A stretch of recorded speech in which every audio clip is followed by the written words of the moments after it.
नमस्कार दोस्तों, स्वागत है आपका आईटीआई एग्जाम सॉल्यूशंस में। क्वेश्चन नंबर 1 है, which of the following is not recommended for a first adder. निम्नलिखित में से क्या प्राथमिक उपचारकर्ता के लिए अनुशंसित नहीं है? A, the first aider must place a pillow under the head of an unconscious person. B, the first aider should not use local medication on open wounds. C, CPR treatment must be conducted by a trained first aider only. And D, bleeding must be stop by applying pressure on the injured part. तो इसमें से हमें क्या चीज नहीं करनी चाहिए? इसमें से हमें जो भी कोई अनकॉन्शियस पर्सन है उसके हेड के अंडर में पिलो या तकिया नहीं लगानी चाहिए। इसके दो मेन कारण होते हैं। पहला, जो एक अनकॉन्शियस आदमी के अंदर फ्लूइड है वो उसके लंग्स में जा सकता है जिससे कि डेथ तक हो सकती है। दूसरा, एक अनकॉन्शियस आदमी की जो टंग होती है वो पीछे की तरफ होती है या पीछे की तरफ चली जाती है, जिससे क्या होगा, एयरवे है या विंड पाइप है वो ब्लॉक हो सकता है। और जब विंड पाइप ब्लॉक हो गया तो क्या हो जाएगा, सांस लेने में दिक्कत आ जाएगी। तो इसीलिए पिलो को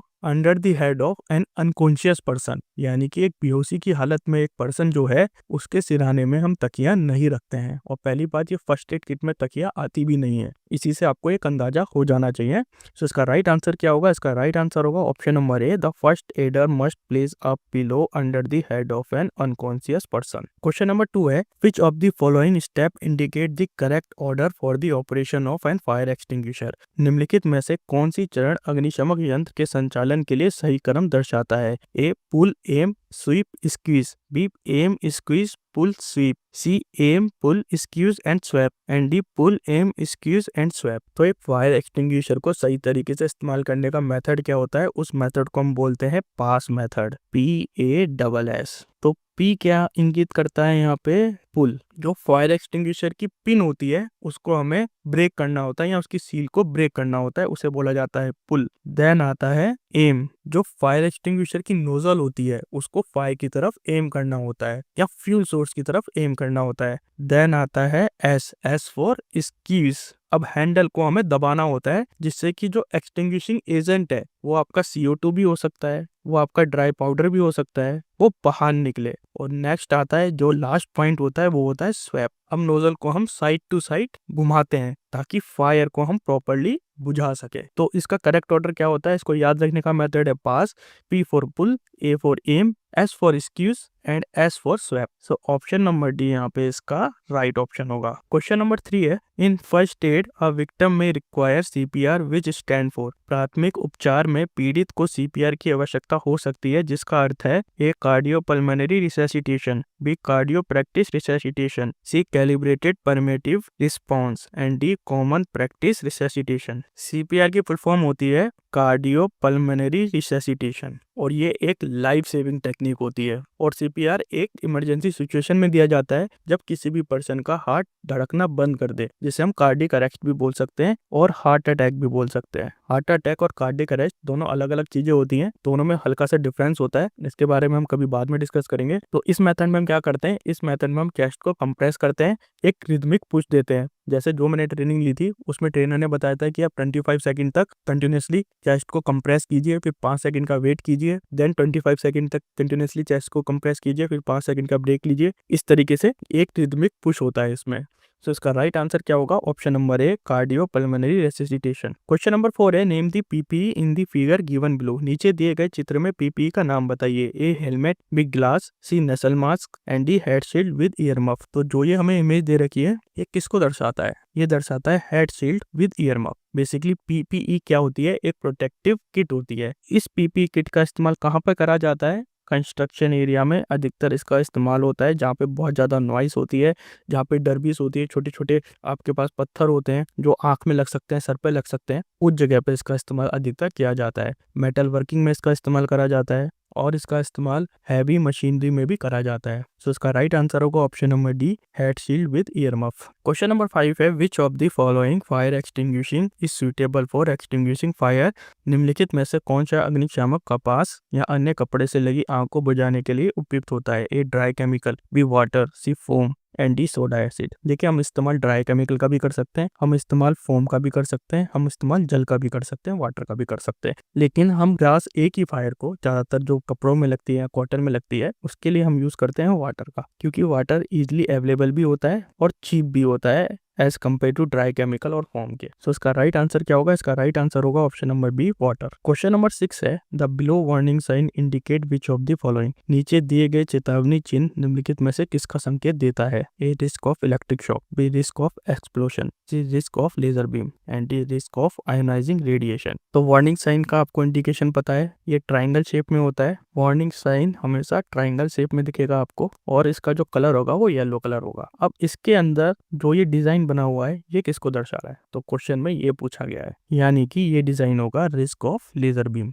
जहाँ भी लेजर बीम रिलेटेड काम होते हैं वहाँ पे आपको साइन मिल जाएगा, क्योंकि लेजर आपकी आंखों को बहुत ज़्यादा डैमेज कर सकता है। तो इसका राइट आंसर क्या होगा? इसका राइट आंसर होगा option number C, risk of laser beam. Question number 7 है, which of the following extinguisher is suitable for a live electrical fire. निम्नलिखित में से कौन सा अग्निशामक विद्युत आग के लिए उपयुक्त होता है? A CO2 fire extinguisher, B water, C foam and D dry chemical. Best fire extinguisher for electrical fire is CO2 fire extinguisher.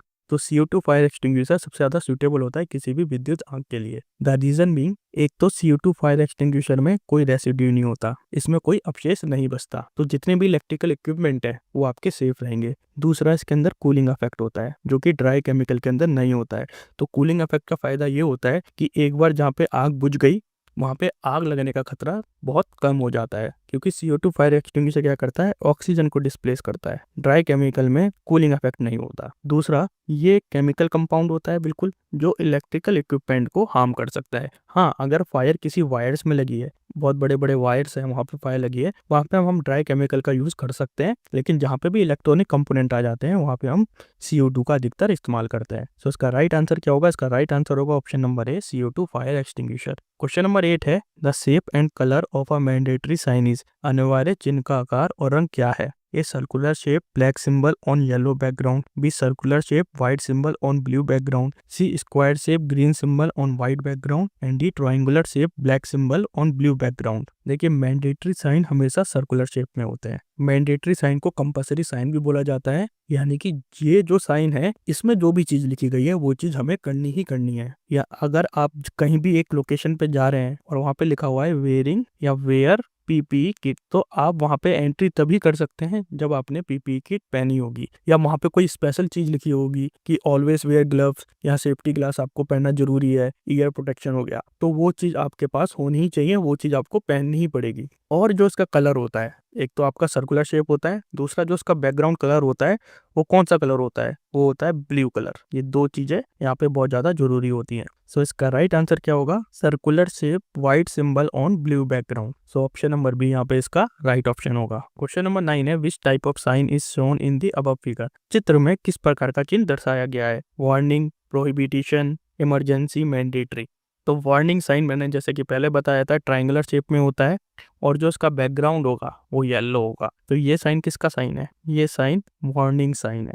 और जो इसका बॉर्डर होता है, वार्निंग साइन का जो बॉर्डर भी होता है, जो ये आप देख रहे हैं ना ब्लैक ब्लैक, ये इसका बॉर्डर होता है और ये हमेशा ब्लैक कलर का होगा। तो ये कुछ चीजें आपको ध्यान में देनी होती है। वार्निंग साइन ट्रायंगुलर शेप में होता है, ट्रायंगुलर शेप, बॉर्डर इसका ब्लैक का होगा और जो बैकग्राउंड कलर होगा वो येलो होगा। तो ये कुछ चीजें आपको याद रखनी पड़ेंगी। सो इसका राइट आंसर क्या है? ऑप्शन नंबर ए, वार्निंग। क्वेश्चन नंबर 10 है, if the person affected by electrical shock become unconscious, stop breathing, but his heart functioning, the most urgent and immediate cure is। यदि बिजली के झटके से प्रभावित व्यक्ति बेहोश हो जाता है, सांस लेना बंद कर देता है, लेकिन उसका दिल काम करता है, तो सबसे जरूरी और तत्काल इलाज क्या होगा? A artificial respirator, B attention of doctor, C attention of police and D cooling. तो अगर एक आदमी बेहोश हो गया है और आपके पास अभी कोई सुविधा नहीं है, या जो आपका डॉक्टर आने वाला है वो थोड़ा लेट आने वाला है, तो हम उस केस में क्या करेंगे? उस केस में हम उसको आर्टिफिशियल रेस्पिरेटर देंगे, जिसे हम बोलते हैं CPR, जो हम ऑलरेडी डिस्कस कर चुके हैं, कार्डियो पल्मोनरी रिसैसिटेशन। आर्टिफिशियल रेस्पिरेशन से हम इंश्योर करते हैं कि जो ऑक्सीजन है वो कंटिन्यूसली ब्रेन तक रीच कर पाए, क्योंकि अगर पर्सन ब्रेन डेड हो गया तो खेल वहीं पे समाप्त हो जाएगा। पर्सन ब्रेन डेड नहीं होना चाहिए, उसके लिए पर्सन को माउथ टू माउथ रेस्पिरेशन भी देते हैं, CPR भी देते हैं, या तो वो पर्सन ब्रीथ कर ले या उसके ब्रेन तक ऑक्सीजन पहुंचता रहे। तो इसका राइट आंसर क्या होगा? इसका राइट आंसर होगा option number A, artificial respirator. Question number 11 है, what is the above symbol related to. प्रोक प्रतीक किससे संबंधित रखता है? A emergency, B mandatory, C prohibition and D warning. ये गिवन सिंबल किसको दर्शाता है? इलेक्ट्रिकल वार्निंग को। वार्निंग सिंबल ट्राइंगल शेप का होता है जिसके बॉर्डर ब्लैक होते हैं और जिसका कलर येलो होता है। तो ये तीनों चीजें किसमें है? इस वाले फिगर में है। और जो इसका सिंबल बना हुआ है ये इलेक्ट्रिकल हैजार्ड को दिखा रहा है। सो इसका राइट आंसर क्या होगा? इसका राइट आंसर होगा option number D, warning. Question number 12 है, an accident with very little damage is called. बहुत कम क्षति वाली दुर्घटना को क्या कहते हैं? A trivial, B near accident, C minor accident and D fatal. देखिए एक्सीडेंट की 4 क्लासेस होती हैं। पहली क्लास होती है नियर एक्सीडेंट, दूसरी क्लास होती है ट्रिवियल, तीसरी क्लास होती है माइनर एक्सीडेंट और चौथी क्लास होती है सीरियस एक्सीडेंट या हम उसे फैटल एक्सीडेंट भी कह देते हैं। नियर एक्सीडेंट मतलब एक्सीडेंट होते होते बच जाना, इसमें कोई भी चोट नहीं लगती है। ट्रिवियल एक्सीडेंट में क्या होता है? बहुत ही कम डैमेज होता है, लिटिल डैमेज और इंजरी। थर्ड एक्सीडेंट आता है माइनर एक्सीडेंट। माइनर एक्सीडेंट में डैमेज इन्वॉल्व होता है लेकिन जो इंजरी होती है वो उतनी ज्यादा सीवियर नहीं होती है। लास्ट आता है सीरियस और फैटल एक्सीडेंट। सीरियस एक्सीडेंट में काफी ज्यादा हैवी डैमेज होता है, काफी ज्यादा इंजरीज लगती है, इसमें पर्सन की डेथ तक हो सकती है। सो इसका राइट आंसर क्या होगा? इसका राइट आंसर होगा ऑप्शन नंबर ए, ट्रिवियल यानी कि मामूली। क्वेश्चन नंबर 13 है, which of the following is an example of cautionary sign. निम्नलिखित में से कौन सा चेतावनी संकेत का उदाहरण होता है? A stop, B pedestrian crossing, C overtaking prohibited and D petrol pump. देखिए पेडेस्ट्रियन क्रॉसिंग एक तरीके का वार्निंग साइन होता है। इससे हमें ये पता लगता है आसपास क्रॉस वॉक है, जहाँ से पैदल यात्री पार करते हैं रास्ता, उसे बोला जाता है क्रॉस वॉक। स्टॉप साइन कौन सा साइन होता है? ये रेगुलेटरी साइन होता है। ओवरटेकिंग प्रोहिबिटेड ये भी एक तरीके का रेगुलेटरी साइन होता है। और पेट्रोल पंप ये एक तरीके का इंफॉर्मेशन सिग्नल होता है या इंफॉर्मेशन साइन होता है। सो इसका राइट आंसर होगा option number B, pedestrian crossing. Question number 14 है, as per the ABC of first aid B means. प्राथमिक चिकित्सा की एबीसी के अनुसार बी का अर्थ क्या होता है? A breathing, B bleeding, C balancing and D banding. तो एबीसी में ए का अर्थ क्या होता है? Airway.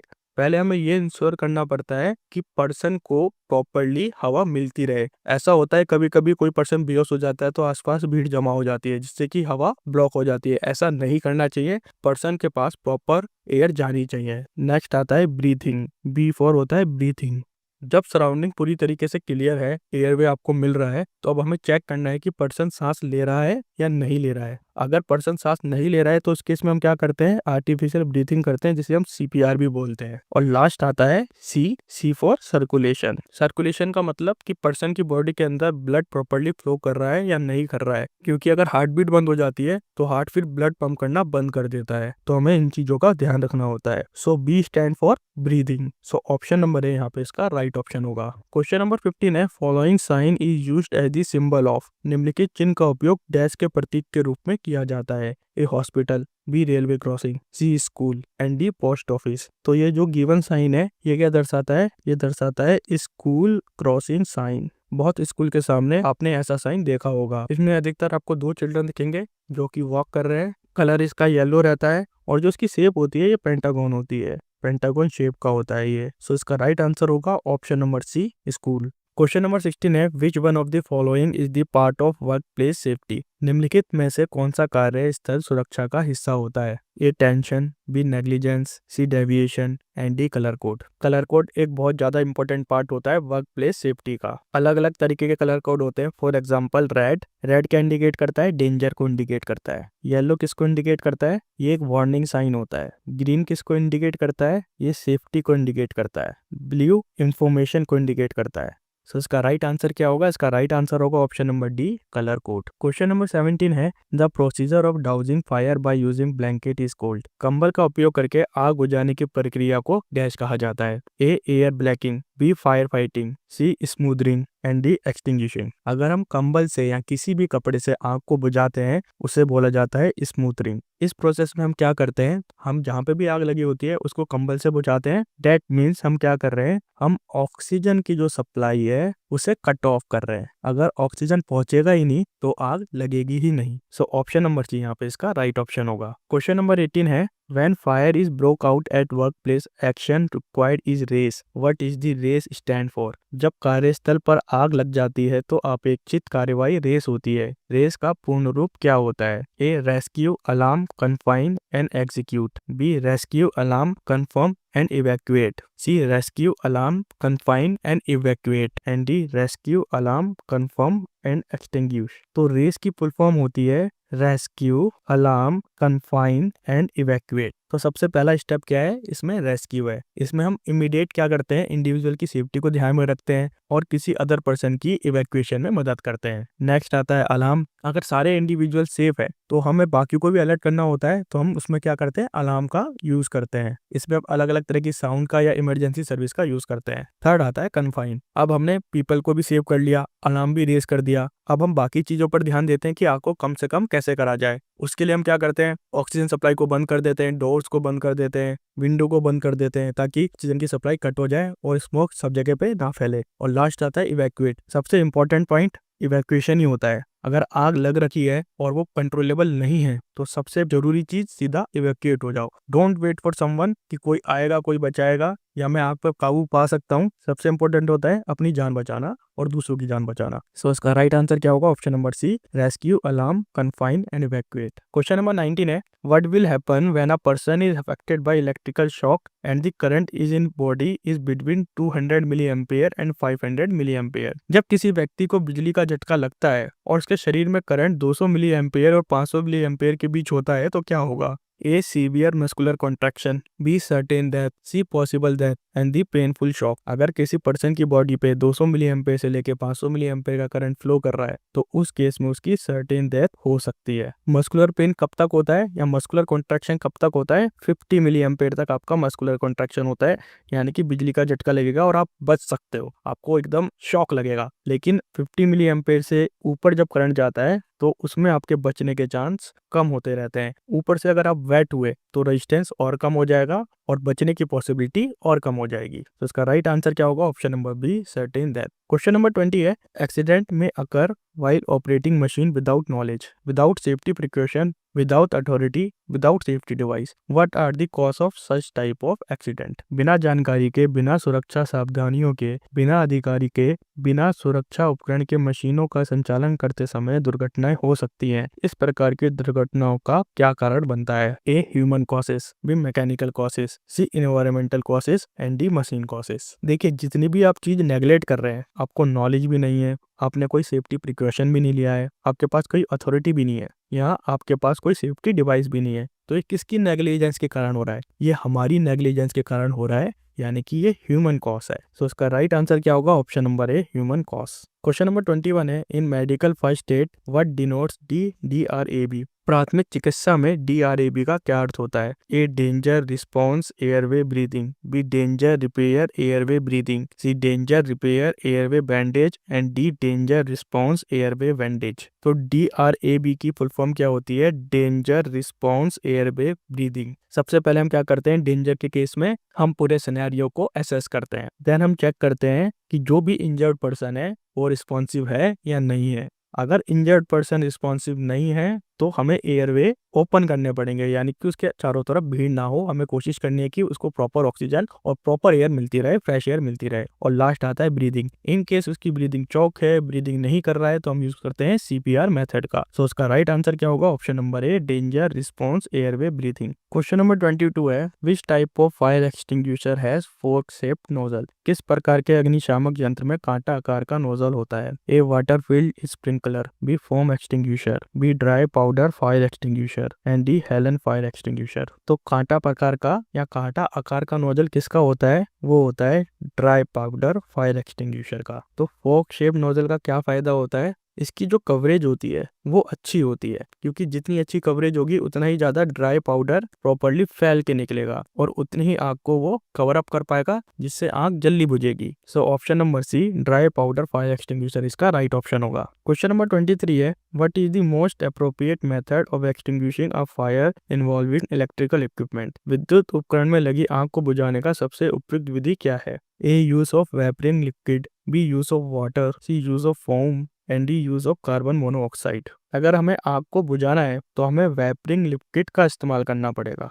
वेपरिंग liquid non conductive agent होते हैं, नॉन कंडक्टिव एजेंट, और इसके अंदर क्या होते हैं? इसके अंदर हेलोन या हेलोकार्बन्स पाए जाते हैं, और ये हेलो और हेलोकार्बन्स क्या करते हैं, ऑक्सीजन को डिस्प्लेस कर देते हैं। अगर ऑक्सीजन रहेगा ही नहीं तो आग लगेगी ही नहीं। सो इसका राइट आंसर क्या होगा, option number A, use of वेपरिंग liquid. Question number 24 है, which of the following is best describe the world CCQ in the 5S approach to workshop cleaning and maintenance. कार्यशाला की सफाई और रखरखाव के लिए 5 के दृष्टिकोण में निम्नलिखित में से कौन सा शब्द शिशुकु के सबसे अच्छा वर्णन करता है? A systematic arrangement, B close discipline, C self discipline and D retrenchment. तो आपने 5S के बारे में सुना होगा। 5S कहाँ पे यूज होता है? ये वर्क प्लेस में यूज होता है। इसमें 5 S होते हैं बेसिकली। तो पहला क्या होता है, शॉर्ट, दूसरा होता है set in order, third one is shine, और फोर्थ वन इज स्टैंडर्डाइज,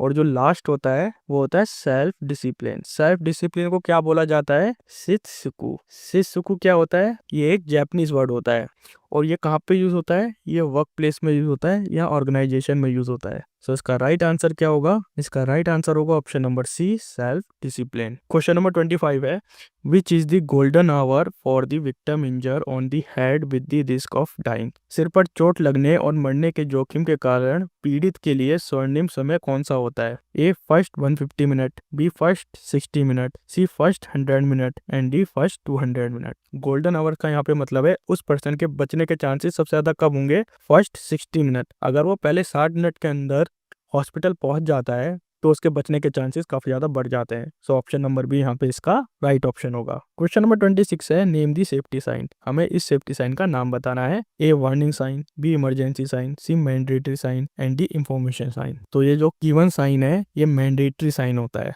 इसमें क्या बना हुआ है? ग्लव्स बना हुआ है। इसका मतलब आप जिस लोकेशन में भी जा रहे हैं वहां पे ग्लव्स पहनना अनिवार्य है। बिना ग्लव्स के आपकी एंट्री निषेध है। सो ऑप्शन नंबर सी यहाँ पे मैंडेटरी साइन इसका राइट ऑप्शन होगा। मैंडेटरी साइन ब्लू कलर का होता है और जो इसकी शेप होती है वो सर्कल होती है, सर्कुलर होती है। सो ऑप्शन नंबर सी यहाँ पे इसका राइट ऑप्शन होगा। क्वेश्चन नंबर 27 है, the insulation on a current carrying conductor is provided to. धारावाही चालक पर इंसुलेशन किस लिए प्रदान किया जाता है? A both prevent leakage of current and prevent shock, C prevent leakage of current, C prevent and D none of this. देखिए इंसुलेशन जो होता है किसी भी इलेक्ट्रिकल कंडक्टर में वो इसलिए प्रोवाइड करा जाता है, पहला तो वो लीकेज करंट से बचाता है और दूसरा वो इलेक्ट्रिकल शॉक से बचाता है। क्योंकि इंसुलेटर क्या होता है? इंसुलेटर के अंदर होता है हाई रेजिस्टेंस, तो वो करंट को बाहर फ्लो होने ही नहीं देता है, जिससे कि लीकेज करंट बचता है और इलेक्ट्रिकल शॉक भी नहीं लगता है। सो ऑप्शन नंबर ए यहाँ पे इसका राइट ऑप्शन होगा। क्वेश्चन नंबर 28 है, which of the following is are electrical hazard. निम्नलिखित में से कौन से विद्युत खतरे होते हैं? A damage insulation on wire and broken plugs, B overloaded circuit, C flammable material near electrical equipment and D all of this. तो ये जितने भी आपको गिवन ऑप्शंस दे रखे हैं such as damage insulation. Damage insulation की जैसे बात कर रहे थे हम पिछले क्वेश्चन में, अगर इंसुलेशन है तो हमें इलेक्ट्रिकल शॉक नहीं लगेगा। अगर इंसुलेशन डैमेज है तो हमें इलेक्ट्रिकल शॉक भी लग सकता है और लीकेज करंट भी फ्लो करेगा। अगर सर्किट ओवरलोड है उस केस में भी इलेक्ट्रिकल फायर लग सकती है। अगर इलेक्ट्रिकल इक्विपमेंट के आसपास कोई भी फ्लेमेबल मटेरियल है तो वहां पे भी आग लगने का खतरा काफी ज्यादा हाई होता है। सो इसका राइट आंसर क्या होगा? Option number D, all of this. Question number 29 है, an electrical light fitting for under water application should have which degree of protection. पानी के नीचे के अनुप्रयोग के लिए विद्युत प्रकाश फिटिंग में किस डिग्री का संरक्षण होना चाहिए? तो आईपी रेटिंग की यहाँ पे बात करी गई है। आईपी रेटिंग को क्या बोला जाता है? आई का मतलब होता है इंक्रीज और बी का मतलब होता है प्रोटेक्शन। बेसिकली इस प्रोटेक्शन से हमें क्या पता लगता है कि कोई भी इक्विपमेंट कितना डस्ट रेजिस्टेंस है, यानी कि वो धूल को कितना झेल सकता है, और कोई भी मटेरियल कितना वाटर रेजिस्टेंस है, यानी कि वो पानी को कितना झेल सकता है। तो जो पहला लेटर होता है, फॉर एग्जांपल IP68 की बात करते हैं, तो जो पहला लेटर होगा वो डस्ट रेजिस्टेंस को दर्शाएगा और जो दूसरा लेटर होगा वो वाटर रेजिस्टेंस को दर्शाएगा। तो सबसे बेस्ट आईपी रेटिंग कौन सी है? IP rating 68। ये किसी भी इक्विपमेंट को वाटर से प्रोटेक्ट करती है। सो ऑप्शन नंबर सी यहाँ पे इसका राइट ऑप्शन होगा। क्वेश्चन नंबर 30 है, the magnitude of electrical shock on human body depends on. मानव शरीर पर बिजली के झटके की तीव्रता किस पर निर्भर करती है? A the line voltage, B the line current, C the line current and line voltage and the current flowing through the human body. देखिए इलेक्ट्रिकल शॉक किस पे डिपेंड करता है कि कितना करंट एक ह्यूमन बॉडी से पास हो रहा है। वोल्टेज क्या है? कई लोग कहेंगे वोल्टेज क्यों नहीं है। वोल्टेज क्या है? ये एक तरीके का प्रेशर होता है। अब पानी के फ्लो के लिए हम एक प्रेशर क्रिएट करते हैं, तो जितना ज़्यादा हम प्रेशर क्रिएट करते हैं उतना ही पानी ज़्यादा फ्लो करता है। तो वोल्टेज क्या कर रहा है, करंट को फ्लो करने में मदद कर रहा है, जिसकी वजह से करंट फ्लो कर पा रहा है, वोल्टेज वो काम कर रहा है। पर अल्टीमेटली कौन इम्पैक्ट करता है बॉडी को, वो करता है आपका करंट। कितना करंट फ्लो करेगा या आपकी ह्यूमन बॉडी में कितना ज़्यादा रेजिस्टेंस है। आपकी बॉडी वेट तो नहीं है, क्योंकि दो तरीके के रेजिस्टेंस होते हैं, एक होता है इंटरनल रेजिस्टेंस, एक होता है बॉडी का एक्सटर्नल रेजिस्टेंस। इंटरनल रेजिस्टेंस में आपके टिश्यू आते हैं, ब्लड आता है, ये आता है आपका इंटरनल रेजिस्टेंस। एक्सटर्नल रेजिस्टेंस में आपकी बॉडी की स्किन आती है, बॉडी की स्किन वेट है या नहीं है। जैसे कि अभी हमने बात करी थी कि अगर 50 मिली एम्पेयर से ज़्यादा करंट होगा तो उससे सर्टेन डेथ हो सकती है। सो इसका राइट आंसर क्या होगा, option number D, current flowing through the human body. दोस्तों अगर आपको ये वीडियो पसंद आया है तो प्लीज़ इस वीडियो को लाइक कीजिए, हमारे चैनल को सब्सक्राइब कीजिए एंड थैंक्स फॉर वॉचिंग।